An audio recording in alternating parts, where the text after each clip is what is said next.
गुरु प्यारी साध संगत जी, राधा स्वामी जी। इस दुनिया में जो अजीबोगरीब चीजें हो रही हैं, वह यही दर्शाती हैं कि कलयुग अपनी चरम अवस्था पर आ चुका है। बढ़ते हुए पाप और अत्याचार के कारण कलयुग अपनी निश्चित आयु पार कर चुका है और अब समय आ चुका है भगवान कल्कि के इस धरती पर अवतरित होने का। भविष्यवक्ताओं ने भी इस बात को बताया है कि आने वाले अंत के थोड़े समय पहले एक ऐसा व्यक्ति इस धरती पर आएगा जो कि संपूर्ण काल का नाश कर देगा। और ऐसा ही हमारे धर्म ग्रंथों में लिखा गया है कि कलयुग के अंत में भगवान कल्कि इस धरा पर अवतरित होंगे और सतयुग की स्थापना करेंगे। लेकिन मित्रों, क्या आप जानते हैं कि इस कलयुग के अंत और सतयुग के प्रारंभ से पहले क्या होने वाला है?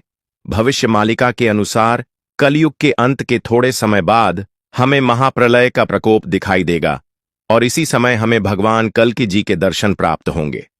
मित्रों, इस महाप्रलय में इंसानों को काफी कुछ झेलना पड़ेगा, जिसमें 64 प्रकार की महामारियों का सामना करना होगा।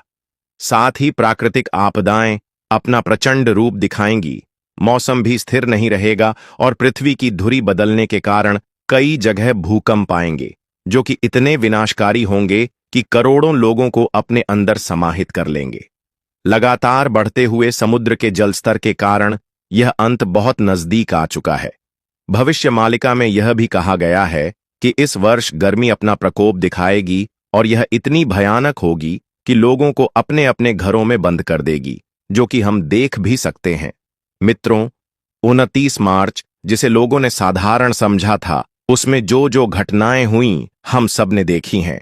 तो अब हम यह समझ चुके हैं कि भविष्य मालिका कोई साधारण पुस्तक नहीं है और इसी में बताया गया है कि कलयुग के अंत के बाद महाप्रलय देखने को मिलेगी और यह इतनी विनाशकारी होगी कि इस संसार से अधर्मी मनुष्यों का पूरी तरह से सफाया हो जाएगा और केवल धर्मी मनुष्यों को ही सतयुग में प्रवेश मिलेगा।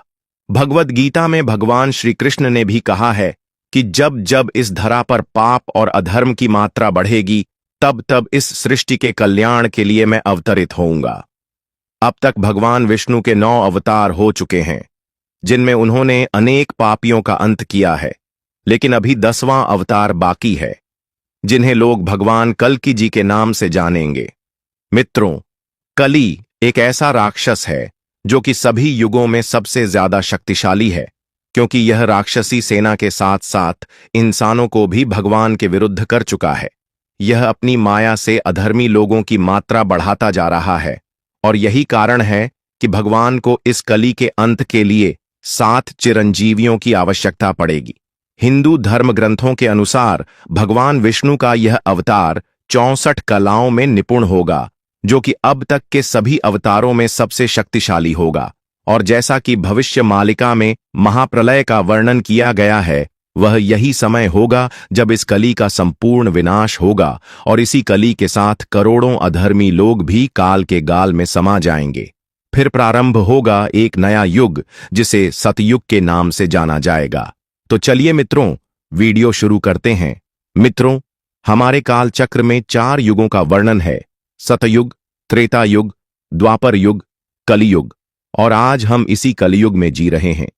एकमात्र कलियुग ही ऐसा युग है जिसमें हमें इसके अंत के बाद महाप्रलय का सामना करना होगा, क्योंकि यह युग अपने पाप की सीमा पार कर चुका है।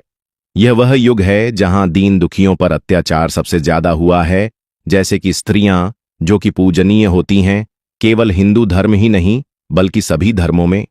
एक स्त्री जो कि मां भी होती है, बहन भी होती है और न जाने कितने रिश्तों से बंधी होती है। स्वयं त्रिदेव भी जिनकी पूजा करते हैं, आज इस कलयुग में उन्हें ही अपमानित और दुखी किया जाता है।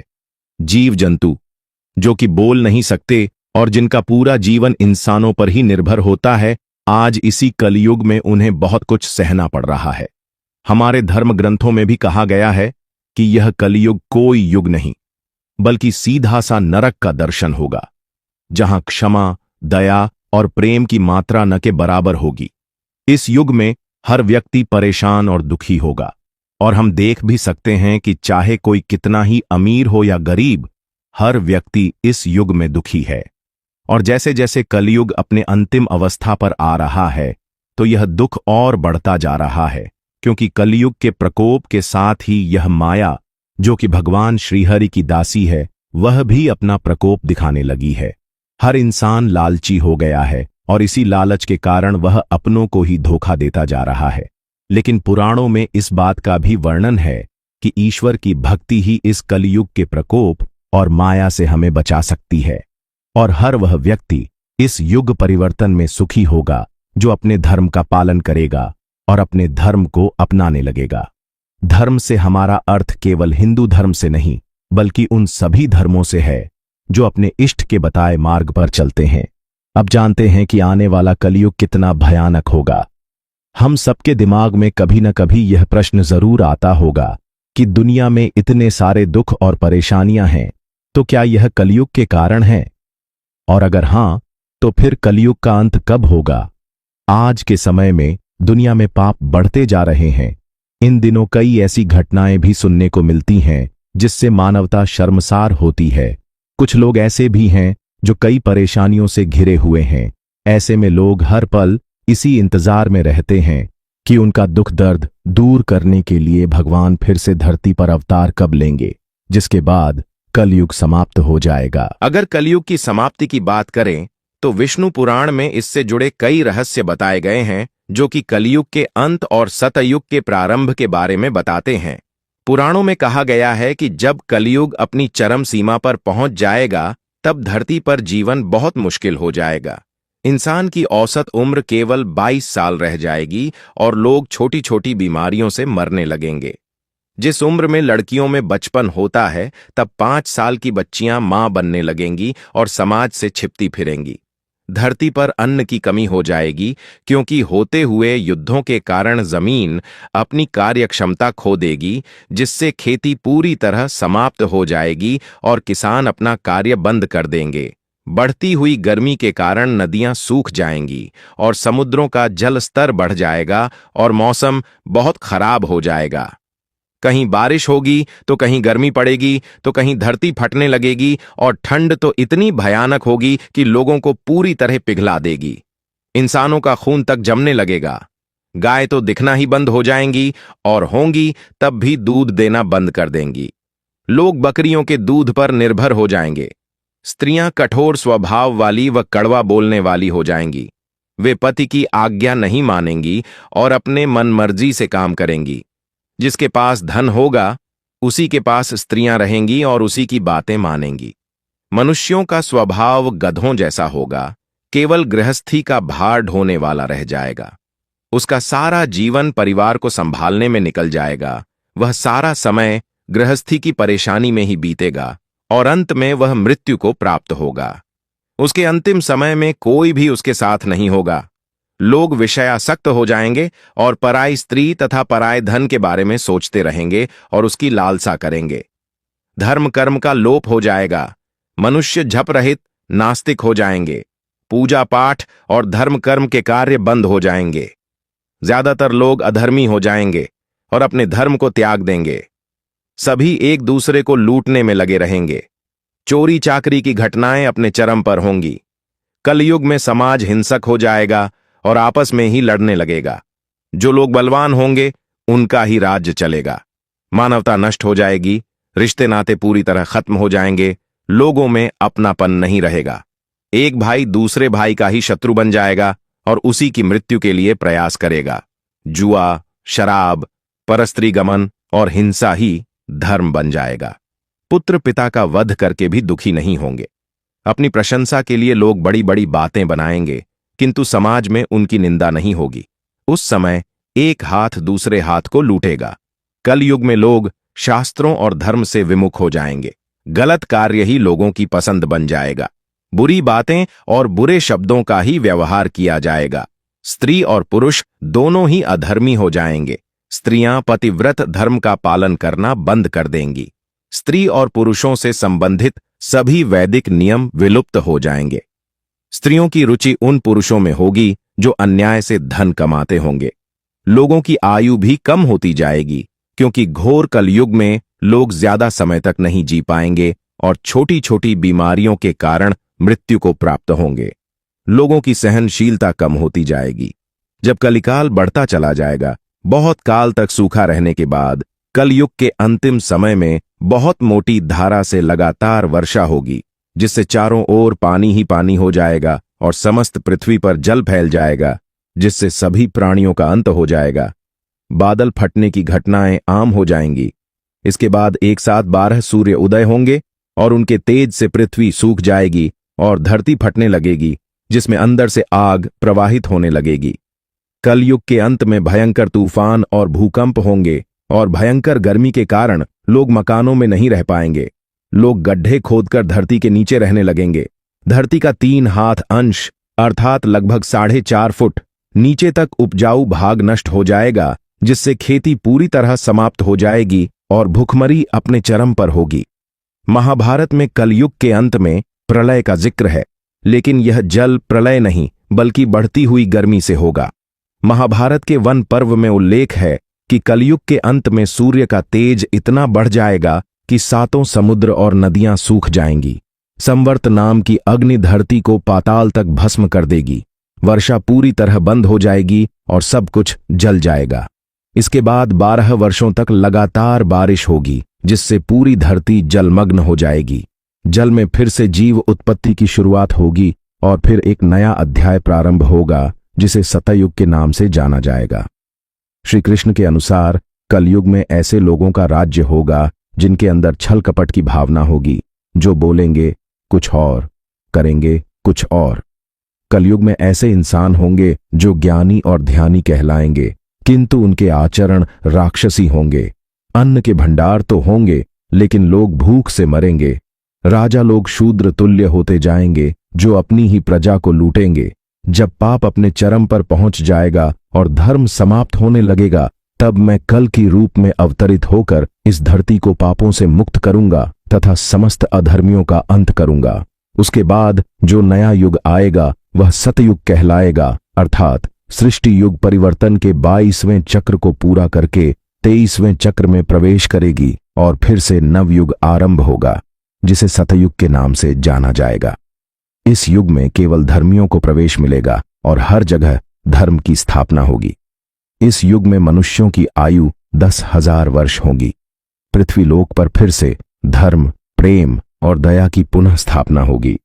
मनुष्य भौतिक सुखों के स्थान पर मानसिक सुखों पर बल देंगे। एक दूसरे के लिए नफरत की कोई जगह नहीं होगी और लोग प्रेम की भावना रखेंगे। चारों ओर केवल प्यार ही प्यार होगा। मानवता की पुनः स्थापना होगी और हर व्यक्ति धर्मी होगा। सभी लोग ईश्वर में विश्वास करेंगे। यह युग स्वर्ग से कम नहीं होगा। मनुष्यों को परम ज्ञान की प्राप्ति होगी और ईश्वर की परम कृपा प्राप्त होगी। लोग पूजन पाठ और कर्मकांड में विश्वास करेंगे। सतयुग में मनुष्य अपने तपोबल और ध्यान से भगवान से वार्तालाप कर सकेंगे। इस युग में लोगों को अपने शरीर पर पूर्ण नियंत्रण होगा। आत्मा और परमात्मा के मिलन से सभी सुखी होंगे। सतयुग को सृष्टि का स्वर्ण युग कहा जाएगा। यह वही युग होगा जहां भगवान कल्कि का राज्य होगा और उनके राज्य में हर व्यक्ति सुखी होगा। सभी लोग भगवान विष्णु के अवतार कल्कि जी के दर्शन कर स्वयं को धन्य समझेंगे। कलयुग के पूरा होने के बाद एक नए सतयुग की शुरुआत के साथ चक्र फिर से शुरू होगा। यह नवीकरण, आध्यात्मिक ज्ञानोदय और उपदेश का काल होगा। सतयुग को सत्य, धार्मिकता और सद्भाव का युग माना जाएगा। जहां मानवता दैवी सिद्धांतों के अनुरूप है, इसे आध्यात्मिक दृष्टि से सबसे उन्नत और आदर्श युग माना जाता है और यह वही युग है जहां देवता भी मां धरा पर निवास करने लगेंगे और एक बार फिर से मां धरा अपना सुंदर रूप प्रस्तुत करेंगी। जहां हर तरफ हरियाली होगी, पेड़ों पर पंछी सुंदर गीत गाएंगे, सुंदर और बड़े बड़े पहाड़ होंगे, नदियों का कंचन जल हर जगह सोने की तरह चमकते हुए पुष्प होंगे, जिसकी खुशबू पूरे संसार को सुगंधित करेगी। जगह जगह देवताओं का निवास होगा। कल्कि जी भगवान विष्णु का भविष्य में आने वाला अवतार माने जाते हैं। पुराण कथाओं के अनुसार कलयुग में पाप की सीमा पार होने पर विश्व में दुष्टों के संहार के लिए कल्कि अवतार प्रकट होगा। कल्कि अवतार कलयुग के अंत के लिए होगा। यह विष्णु जी के अवतारों में से एक है। कलयुग में जब लोग धर्म का अनुसरण करना बंद कर देंगे, तब यह अवतार प्रकट होगा। कल्कि अवतार की कथा कल की पुराण में आती है। इस पुराण में प्रथम मार्कंडेय जी और शुक्रदेव जी के संवाद का वर्णन है। कलयुग का प्रारंभ हो चुका है, जिसके कारण पृथ्वी देवताओं के साथ विष्णु के सम्मुख जाकर उनसे अवतार की बात कहती है। भगवान विष्णु के अंश रूप में ही उत्तर प्रदेश के संभल गांव में कल की भगवान का जन्म होता है। उसके आगे कल की भगवान की दैवीय गतिविधियों का सुंदर वर्णन मन को बहुत सुंदर अनुभव कराता है। भगवान कल की जी की दो पत्नियां होंगी। पहली लक्ष्मी जी रूपी माता पद्मा, दूसरी वैष्णो देवी रूपी रमा जी। भगवान कल्कि जी के 3 पुत्र होंगे। भगवान कल्कि जी इस कलियुग के अंत के साथ ही सतयुग की स्थापना करेंगे, जहां वो कली नामक राक्षस का नाश करेंगे और फिर इस कली के साथ ही समस्त अधर्मियों का अंत हो जाएगा, जिसके बाद संपूर्ण पृथ्वी पर फिर से जीवन की शुरुआत होगी। हिंदू धर्म के अनुसार भगवान विष्णु या उनके विभिन्न अवतार पृथ्वी से बुरी ऊर्जाओं को दूर करने के लिए हमेशा पृथ्वी पर प्रकट हुए हैं। भगवान कल्कि जी भगवान विष्णु के भविष्य के अवतार हैं, जिनके वर्तमान युग के अंत में प्रकट होने की उम्मीद है, जिसे कलयुग के रूप में जाना जाता है। कल्कि जी के आगमन और कार्य का सही समय और स्वरूप हिंदू परंपराओं के बीच अलग अलग है। हिंदू पौराणिक कथाओं के अनुसार विष्णु का अंतिम अवतार कल्कि है। माना जाता है कि वह बुराई को हराने और ब्रह्मांड में संतुलन बनाने के लिए पूरे इतिहास में विभिन्न रूपों में पृथ्वी पर प्रकट हुए। कल्कि जी को एक ज्वलंत तलवार के साथ एक सफेद घोड़े पर आने की भविष्यवाणी की जाती है। उनका अवतार कलयुग को समाप्त करेगा और शांति व ज्ञान के एक नए युग की शुरुआत करेगा। कुछ पौराणिक कथाओं के अनुसार कलयुग के अंत तक बहुत सी घटनाएं दिखाई देंगी जो कि भयानक होंगी, जिसमें जगह जगह भारी नुकसान होगा। करोड़ों लोग काल के गाल में समा जाएंगे। साथ ही तरह तरह की बीमारियां आएंगी जो ऐसी होंगी कि एक पल में किसी की भी जान ले लेंगी। सतयुग के अंतिम समय में धरती अंदर से फटने लगेगी, जिसमें लोग इनके अंदर समाहित हो जाएंगे और हर समय तेजाब की वर्षा होगी। जगह जगह प्राकृतिक घटनाएं होने लगेंगी। कहीं तो जंगलों में आग लगेगी, वहीं बहुत सी जगह भूकंप आएंगे। ये भूकंप इतने भयानक होंगे कि पूरे के पूरे शहर को अपने अंदर समाहित कर लेंगे। ग्लेशियर के पिघलने के कारण समुद्रों का जल स्तर बढ़ने लगेगा, जिससे जल प्रलय की घटनाएं होने लगेंगी और यह समुद्रों का जल पूरी दुनिया को अपने अंदर समाहित कर लेगा। वहीं कहा यह भी जा रहा है कि इस वर्ष गर्मी भी अपना प्रकोप दिखाएगी, क्योंकि अब सूर्य पृथ्वी के बहुत नजदीक आ चुका है, जिसे आग उगलने वाली गर्मी कहा जा रहा है। भविष्य मलिका में यह भी कहा गया है कि कलयुग के अंतिम समय पर बहुत से देश तीसरे विश्व युद्ध की शुरुआत करेंगे, जिससे भारी मात्रा में नुकसान होगा और अनेक देश काल के गाल में समा जाएंगे। उनका पूरी तरह सर्वनाश हो जाएगा। इन युद्धों के कारण हर एक इंसान त्राहिमाम त्राहिमाम करेगा और यह वही अंतिम समय होगा जब दुनिया में भुखमरी प्रारंभ हो जाएगी। लोग अन्न के एक दाने तक के लिए तरस जाएंगे। सभी सड़कों पर आकर आंदोलन करने लगेंगे। देश का राजा परेशान हो जाएगा और अपने पद तक छोड़ देगा, जिससे देश की अर्थव्यवस्था बिगड़ेगी। सभी लोग इस विकराल समय में मंदिरों के सामने हाथ फैलाकर खड़े हो जाएंगे। जोरों से घंटियों की आवाजें सुनाई देंगी और चारों तरफ अंधकार होगा। और यह वही आखिरी समय होगा जब धर्मी मनुष्यों की रक्षा के लिए भगवान कल की लोगों के सम्मुख प्रकट होंगे और उनको अपना मार्गदर्शन देंगे। उनके शरीर से इतना तेज प्रकट होगा कि मित्रों, अगर हमारे धर्म ग्रंथों का ध्यान से अध्ययन किया जाए तो हमें यह मालूम पड़ता है कि कलयुग का अंत समय से बहुत पहले हो जाएगा। क्योंकि जिस तरह से पाप और अधर्म अपने चरम पर है, तो यह कहना गलत नहीं होगा कि यह कलयुग का अंतिम समय है। रोजाना की होती हुई प्राकृतिक आपदाएं भी हमें यह संदेश दे रही हैं कि अब हम इंसानों के पास ज्यादा समय नहीं है। कलयुग अपने अंतिम पड़ाव पर आ चुका है, जो कि कली को और भयानक शक्तियां प्राप्त करा रहा है और समय के अंत में कली भी सबसे भयानक हो जाएगा। जिस तरह से यह घटनाएं हो रही हैं, वो समय से पहले कलयुग का अंत कर देंगी। वैज्ञानिकों के द्वारा भी कहा जा रहा है कि एक एस्ट्रॉइड धरती के बहुत नजदीक आ चुका है और जिसकी समय अवधि कोई निश्चित भी नहीं है। केवल अब हम मनुष्यों को हरि कीर्तन ही बचा सकता है। हमारा सभी से अनुरोध है कि त्रिसंध्या प्रारंभ कर दें, ताकि अगर कलयुग का अंत भी हो तो हमें कोई दिक्कत व परेशानी का सामना न करना पड़े।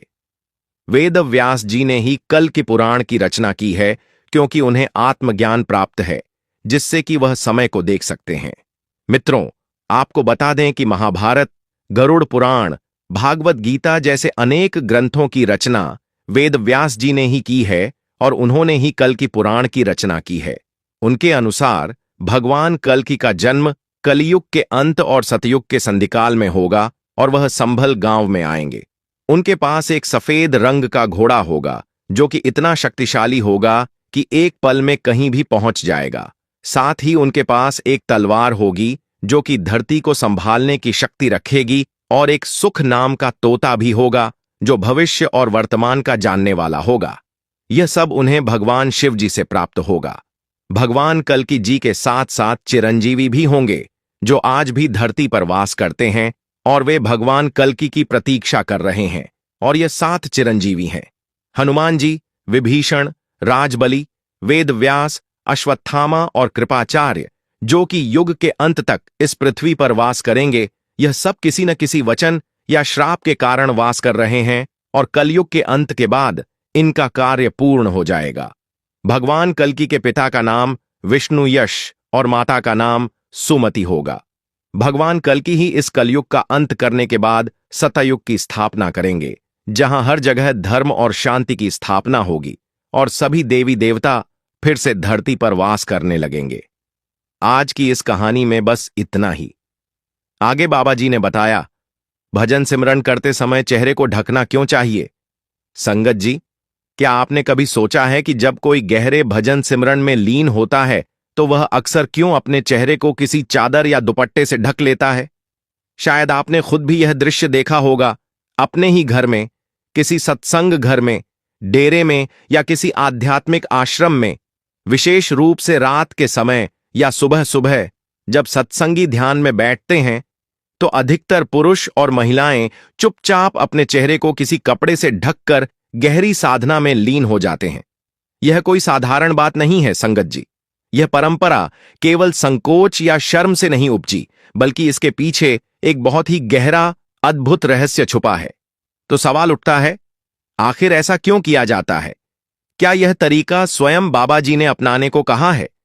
क्या चेहरा ढकने से वास्तव में ध्यान गहरा हो जाता है, या फिर इसके पीछे कोई और ही सूक्ष्म और आध्यात्मिक कारण छुपा है? आज हम इस रहस्य के पर्दे को उठाएंगे, जानेंगे कि क्यों हमारे गुरुओं और सत्पुरुषों ने भजन सिमरन के समय स्वयं को इस तरह से समेटने का संकेत दिया है। कैसे यह साधारण सा प्रतीत होने वाला कार्य साधना की गहराइयों में उतरने का एक महत्वपूर्ण साधन बन जाता है। संगत जी, पूरे प्रेम और श्रद्धा के साथ इस वीडियो को अंत तक जरूर देखिएगा, क्योंकि आज हम आत्मा को स्पर्श करने वाली इस गहन साधना की एक अद्भुत विधि को समझने वाले हैं।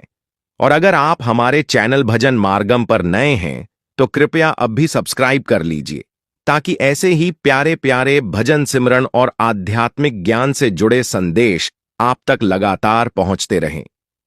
संगत जी, जब हमें नामदान दिया गया था, उस पावन अवसर पर बाबा जी ने बड़े प्रेम और करुणा से हमें समझाया था कि ध्यान साधना के समय अपने चेहरे को ढकना क्यों आवश्यक है। बाबा जी ने फरमाया था कि भजन सिमरन में सबसे बड़ी बाधा आती है बाहरी वातावरण से। हमारा मन अत्यंत चंचल है, वह क्षण भर में किसी भी हलचल, आवाज या स्पर्श से भटक जाता है। बाहर की हल्की सी भी गड़बड़ी साधक को भीतर से बाहर खींच लाती है। इसलिए एक ऐसा वातावरण बनाना जरूरी है जो हमें बाहरी दुनियावी प्रभावों से काटकर हमारी आत्मा के आंतरिक संगीत से जोड़ दे। चेहरा और सिर ढक लेना इसी गहन साधना का एक साधन है, जिससे साधक बाहरी विक्षेपों से बचकर सहज भाव से भीतर उतर सके। संगत जी, थोड़ा विचार कीजिए, जब हम भजन सिमरन में पूरी श्रद्धा से ध्यान लगाते हैं तो क्या आपने कभी महसूस किया है कि बाहरी वातावरण हमारे मन की एकाग्रता को कितनी बार भंग करता है? जब हवा का झोंका आता है और हमारे बाल चेहरे पर उड़ने लगते हैं तो क्या हम सच में ध्यान में स्थिर रह पाते हैं? या जब कोई मच्छर या मक्खी चेहरे पर आकर बैठ जाती है तो हमारा ध्यान उसी जगह रुक जाता है और हम भीतर की दुनिया से बाहर निकल आते हैं। अगर आंखें बंद हों और बाहर कोई हलचल हो, जैसे कोई व्यक्ति गुजर जाए या कुछ आवाजें आने लगें, तो हमारा मन तुरंत उन बाहरी चीजों की ओर दौड़ जाता है। और अगर कहीं से कोई आवाज सुनाई दे, जैसे दरवाजा बंद होने की या किसी के खांसने की, तो हमारी साधना की धारा टूट जाती है और हम फिर से अपने भीतर की शांति और ध्यान से भटक जाते हैं। संगत जी, यही कारण है कि जब हम भजन सिमरन करते समय अपने चेहरे और सिर को किसी चादर, दुशाली या दुपट्टे से ढक लेते हैं, तो धीरे धीरे हमें भीतर एक अलग ही अनुभव होने लगता है। बाहर की दुनिया जैसे धुंधली पड़ने लगती है और हमारी सुरती धीरे धीरे भीतर की ओर खींचने लगती है। न फिर हवा के चलने से बाल उड़ते हैं, न मच्छर मक्खियां वो चेहरे पर बैठकर ध्यान भंग करती हैं। भजन सिमरन में ये छोटी छोटी डिस्टर्बेंस भी बहुत बड़ी रुकावट बन जाती है और चेहरा ढक लेने से हम इन सब बाधाओं से बचकर अपनी साधना को स्थिरता और गहराई दे सकते हैं। यह छोटा सा प्रयास हमें भीतर की यात्रा में बड़ी मदद देता है और मालिक की ओर बढ़ने का मार्ग प्रशस्त करता है। संगत जी, यह एक साधारण प्रक्रिया नहीं है, बल्कि एक गहरा सूक्ष्म परिवर्तन है।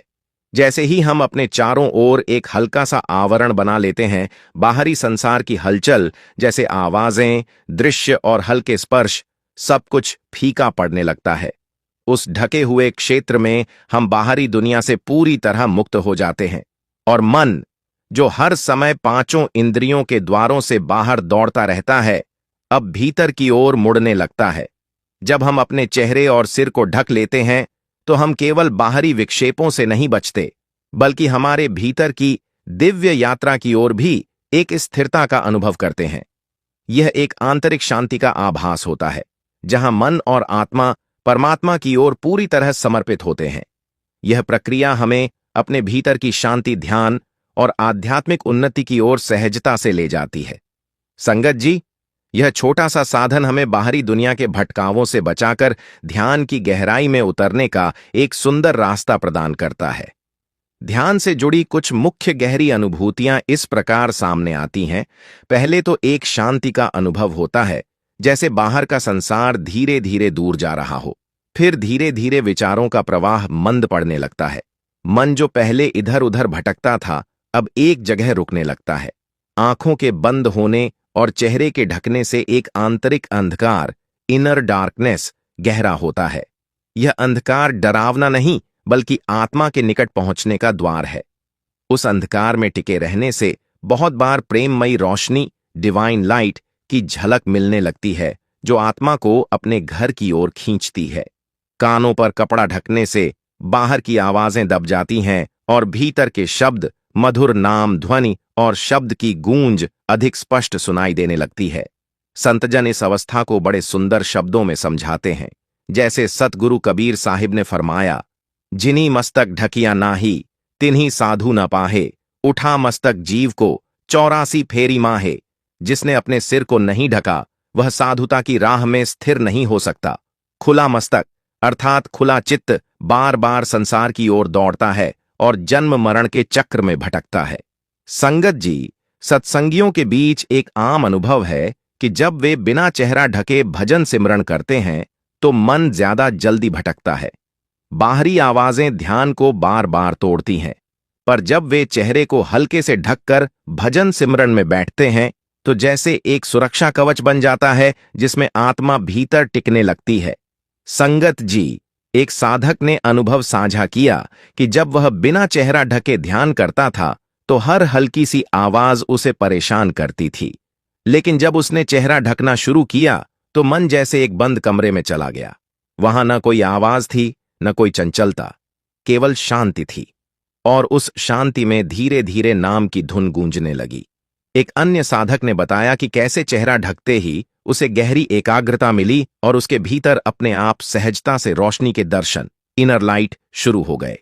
बाबा जी भी प्रेम से समझाते हैं, भीतर जाने के लिए एकांत चाहिए, और वह एकांत बाहर के शोर से अलग होकर नहीं, अपने भीतर एक चुप्पी बनाकर आता है। चेहरा ढकना, संगत जी, इस भीतरी चुप्पी को बुलाने का पहला सुंदर कदम है। चेहरे को ढकने का अभ्यास वातावरण को और भी दिव्य बना देता है। जब हम अपने सिर और चेहरे को चादर या दुपट्टे से ढकते हैं तो हम अपने चारों ओर एक अदृश्य आंतरिक मंदिर का निर्माण कर लेते हैं। उस मंदिर में न कोई बाहरी दृश्य होता है, न कोई आवाज पहुंचती है। वहां केवल आत्मा और परमात्मा का मिलन होता है। चेहरा ढकने से साधक स्वयं को संसार से अलग अनुभव करने लगता है। जैसे एक साधक ने अनुभव साझा किया, जब मैंने पहली बार ध्यान करते समय सिर और चेहरा ढका तो मुझे ऐसा लगा जैसे मैं किसी गुफा में बैठा हूं। चारों ओर एक दिव्य अंधकार और भीतर एक मधुर धुन की हल्की हल्की गूंज। मन स्वतः भीतर स्थिर हो गया। संगत जी, चेहरे को ढकने से साधना में क्या लाभ होते हैं? जब हम भजन सिमरन के समय अपने चेहरे और सिर को ढकते हैं तो साधना में अनेक अद्भुत लाभ मिलते हैं जो साधक को गहरी आंतरिक यात्रा के लिए तैयार करते हैं। सबसे पहला लाभ यह है कि हमारी इंद्रियां सुस्त हो जाती हैं। आंखें बाहर के दृश्य नहीं देख पाती, कान हल्की आवाजों से बच जाते हैं और त्वचा भी हवा के झोंकों से कम प्रभावित होती है। जब पांचों इंद्रियां शांत होती हैं तो मन भी स्वयं शांत होने लगता है, जैसे कोई चंचल नदी धीरे धीरे स्थिर झील में बदल जाए। संगत जीवन स्थिर होता है और उसकी चंचलता, जो हर समय बाहर की ओर दौड़ती रहती है, अब भीतर के संसार में गहराई से उतरने लगती है। जैसे ही बाहरी दुनिया से मन की पकड़ ढीली होती है, एक अद्भुत यात्रा शुरू होती है। भीतर की यात्रा जो सामान्य जीवन में बड़ी कठिन प्रतीत होती है। चेहरा ढकने का यह छोटा सा प्रयास साधक को भीतर की दुनिया में सहजता से प्रवेश कराने में मदद करता है। संगत जी, भीतर की यात्रा में सुरति, आत्मिक चेतना का ऊपर चढ़ना सबसे महत्वपूर्ण प्रक्रिया है। जब बाहर का ध्यान हटता है तब सुरति बिना विघ्न के सहजता से अपने मूल स्थान त्रिकुटी के केंद्र की ओर चढ़ने लगती है। वहां से आगे आत्मा को उस अमृतमयी धुन से जोड़ने का मार्ग खुलता है जिसे संजन शब्द, धुन या अमृत रस कहते हैं। गुरुवाणी में भी यही सिखाया गया है। बाहरी दृष्टि छोड़कर अंदर के दरवाजे खोलो। श्री गुरु ग्रंथ साहिब जी। संगत जी, जब हम बाहर की चीजों को देखने, सुनने, छूने से अपने को रोकते हैं तभी भीतर का प्रभु दर्शन संभव होता है। चेहरा ढकने से यह साधारण सा दिखने वाला अभ्यास साधना का एक गहरा साधन बन जाता है जो हमारे ध्यान को बिखरने से बचाता है और हमारी आत्मा को मालिक के प्रेम में गहरे समर्पित कर देता है। जैसे कोई बीज मिट्टी के भीतर अंधकार में पनपता है और फिर एक सुंदर फूल बनकर खिलता है, वैसे ही साधक भी चेहरे को ढककर संसार से कटकर भीतर उस प्रेम की धुन में डूबता है और अंततः प्रभु के सच्चे दीदार तक पहुंचता है। इसलिए संतजन कहते हैं कि जैसे दीपक को जलाए रखते समय उसे हवा से बचाने के लिए ढक दिया जाता है, वैसे ही साधना की लौ को भी बाहरी विक्षेपों से बचाना आवश्यक है। गुरबाणी में भी यही संकेत मिलता है, मन तू ज्योत स्वरूप है, अपना मूल पहचान। लेकिन संगत जी, यह मूल या आत्मा का प्रकाश तभी प्रकट होता है जब मन स्थिर हो, और मन की स्थिरता का पहला कदम है बाहरी इंद्रिय विकारों से बचाव। चेहरा ढकने से न केवल आंखें हलचल से बचती हैं, न केवल कान आवाज से बचते हैं, बल्कि एक हल्का सा आत्मिक संकल्प भी बनता है कि अब मैं केवल अपने भीतर जाऊंगा, बाहर कुछ नहीं देखूंगा, कुछ नहीं सुनूंगा। संगत जी, देखिए, बात बस इतनी सी है कि हमें यह समझने की जरूरत है कि भजन सिमरन के समय हमारे शरीर को किसी भी प्रकार की असुविधा न हो, ताकि हमारा ध्यान पूरी तरह से भीतर की ओर केंद्रित हो सके।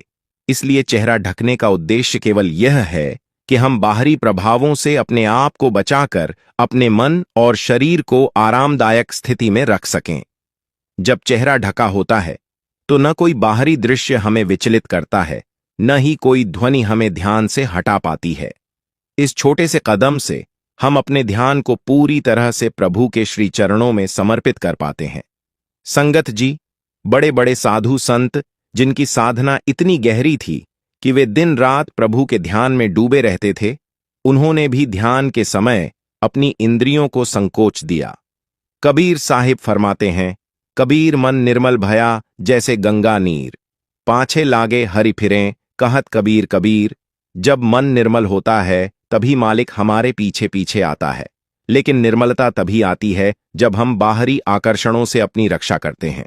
संगत जी, जैसे कोई बच्चा पढ़ाई करते समय अपने कान में ईयर प्लग्स लगाकर बाहर की आवाजों से बचने का प्रयास करता है, या जैसे कोई लेखक एकांत ढूंढता है ताकि अपने विचारों में खो सके, वैसे ही एक साधक अपने चेहरे और सिर को ढककर एक छोटा सा आत्मिक कक्ष, एक स्पिरिचुअल कून बना लेता है, जिसमें केवल वह और मालिक होते हैं। इसीलिए संगत जी, जब हम अपने चेहरे को ढकते हैं तो हम संसार के कोलाहल से एक कदम दूर और प्रभु के प्रेम में एक कदम और गहरे उतर जाते हैं। यह कोई रूढ़ि नहीं है, कोई दिखावा नहीं है, बल्कि यह एक सूक्ष्म साधना का हिस्सा है जो साधक को अंततः अपने सच्चे घर तक पहुंचाती है। संगत जी, जब चेहरा ढकने की बात आती है तो एक बहुत ही व्यवहारिक सवाल उठता है, कैसे ढकें चेहरा ताकि साधना में सहायता मिले और कोई असुविधा भी न हो। सबसे पहले हमें ऐसा कपड़ा चुनना चाहिए जो मुलायम, हल्का और शरीर को सहज महसूस हो। सूती दुपट्टा, हल्की चादर या कोई नरम रुमाल इस कार्य के लिए सबसे उपयुक्त होता है। भारी, मोटे या चमकदार कपड़ों से परहेज करें, क्योंकि वे न केवल असहजता उत्पन्न करते हैं बल्कि ध्यान भटकाने का भी कारण बन सकते हैं। जब चेहरा ढकियों तो ध्यान रखें कि सिर, कान और आंखें इस तरह से ढकियों कि हल्की अंधकारता का अनुभव हो, परंतु सांस लेने में कोई कठिनाई न हो। चेहरे को बहुत कसकर या अत्यधिक टाइट ढकने से उल्टा शरीर में बेचैनी आ सकती है, जो साधना में बाधा बनती है। गर्मी या उमस के मौसम में विशेष ध्यान दें। बहुत मोटा या बंद ढकाव न रखें, बल्कि हल्के और ढीले कपड़े से ढकें ताकि हवा का आदान प्रदान बना रहे और मन आराम से ध्यान में टिक सके।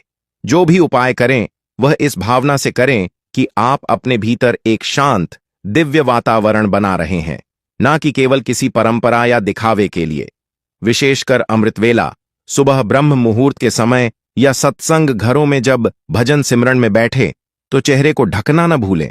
वहां का वातावरण वैसे ही शांत और दिव्य होता है और चेहरा ढककर साधना की शक्ति कई गुना बढ़ जाती है। यह छोटी सी सावधानी आत्मा की रक्षा का कवच बन जाती है। बाहरी वातावरण की हलचल, आवाजें, रोशनी, सब कुछ उस आवरण के बाहर रह जाती है और साधक का मन भीतर के प्रभु की ओर सहजता से यात्रा करने लगता है। इसलिए संगत जी, चेहरा ढकना कोई बाहरी नियम नहीं, बल्कि अपनी आत्मिक यात्रा की गहनता और पवित्रता बनाए रखने का अत्यंत सुंदर साधन है। यदि इसे प्रेम और श्रद्धा से अपनाया जाए तो यह छोटा सा अभ्यास साधक को अपार भीतर की शांति और प्रभु के मधुर मिलन तक पहुंचा सकता है। संगत जी, भजन सिमरन आत्मा की गहरी पुकार है। वह पुकार जो हमें इस नश्वर संसार से उठाकर प्रभु के चरणों की ओर खींचती है। यह साधना आत्मा का सच्चा प्रयास है, मालिक के प्रेम में विलीन होने की चेष्टा है। इस पवित्र यात्रा में चेहरा ढकना एक अत्यंत सुंदर और सहायक साधन बन जाता है। जब हम अपने सिर और चेहरे को ढकते हैं तो हम बाहरी इंद्रियों, देखने, सुनने, महसूस करने की प्रतिक्रियाओं से एक तरह की दूरी बना लेते हैं। बाहरी दृष्टि जब बंद होती है और कान जब बाहर की आवाजों से कटते हैं, तब भीतर की आंखें धीरे धीरे खुलने लगती हैं। तब भीतर के सूक्ष्म संगीत, अनहद नाद की मधुर ध्वनि प्रकट होने लगती है। बाबा जी भी अक्सर बड़े प्रेम से समझाते हैं, जहां देह भाव मिटता है वहीं से रूहानी यात्रा शुरू होती है। देह भाव अर्थात शरीर की चेतना तब मिटती है जब हम मन को स्थिर करके भीतर की ओर मोड़ते हैं। चेहरा ढकना इस प्रक्रिया को सहज बनाने का एक प्रेममय साधन है। जब हम पूरे समर्पण और श्रद्धा के साथ अपने चेहरे को ढककर भजन सिमरन में बैठते हैं तो ऐसा प्रतीत होता है मानो हम संसार के कोलाहल से अलग होकर अपने भीतर के एक शांत मंदिर में प्रवेश कर गए हों, जहां केवल मालिक की उपस्थिति है और हमारी आत्मा की उनकी ओर बढ़ती चेष्टा। संगत जी, भजन सिमरन का महत्व अनंत है और यह केवल शब्दों का जाप नहीं, बल्कि आत्मा की गहरी यात्रा है। जब हम भजन सिमरन करते हैं तो हम अपने भीतर की शांति और प्रेम को जागृत करते हैं। यह एक प्रकार की साधना है जो हमें बाहर की दुनिया से हटाकर हमारे भीतर की ओर ले जाती है।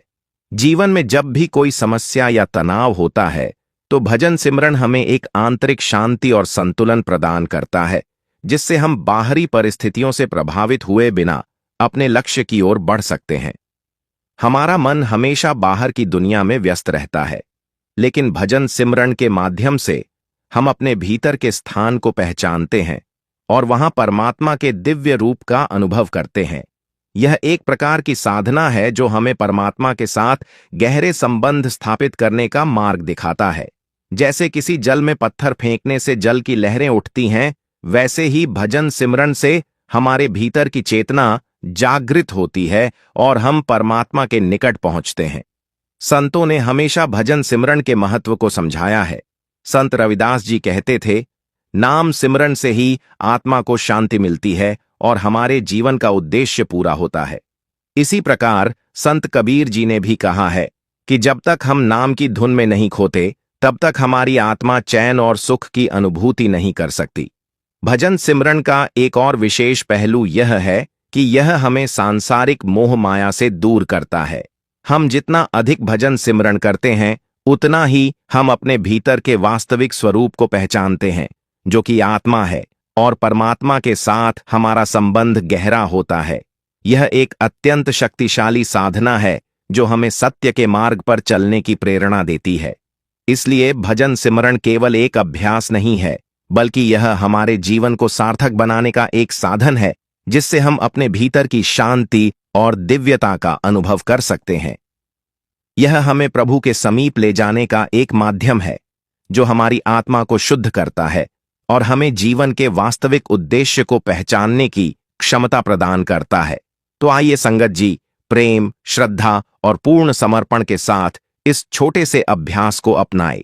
आइए अपना चेहरा ढककर, अपनी भीतर की आंखों को खोलकर अपने भीतर के कानों से अनहद नाद को सुनने का प्रयास करें। आइए भीतर के उस लोक में अपने पग बढ़ाएं, जहां हमारे प्यारे मालिक, हमारे सच्चे प्रियतम हमें अपने आलिंगन में लेने के लिए प्रतीक्षा कर रहे हैं। इस यात्रा में हर छोटा प्रयास, हर छोटी साधना, हर छोटी भक्ति हमें प्रभु से निकटतर कर देती है। चलिए अपने चेहरे को ढककर, अपने अहंकार को ढककर, अपने विकारों को ढककर केवल प्रेम बनकर मालिक के चरणों में समर्पित हो जाए। संगत जी, अगर इस संदेश ने आपके दिल को छुआ हो, अगर भजन सिमरन की इस छोटी सी लेकिन गहरी सीख ने आपकी साधना को एक नई दिशा दी हो, तो कृपया इस वीडियो लेखन को लाइक करें, अपने परिवार और प्रियजनों के साथ शेयर करें और ऐसी ही और आत्मिक यात्राओं में साथ जुड़े रहने के लिए हमारे चैनल को सब्सक्राइब करना ना भूलें। आइए संगत जी, मिलकर एक दूसरे को इस सुंदर मार्ग पर प्रेरित करें, भीतर की ओर, मालिक की ओर। राधा स्वामी जी।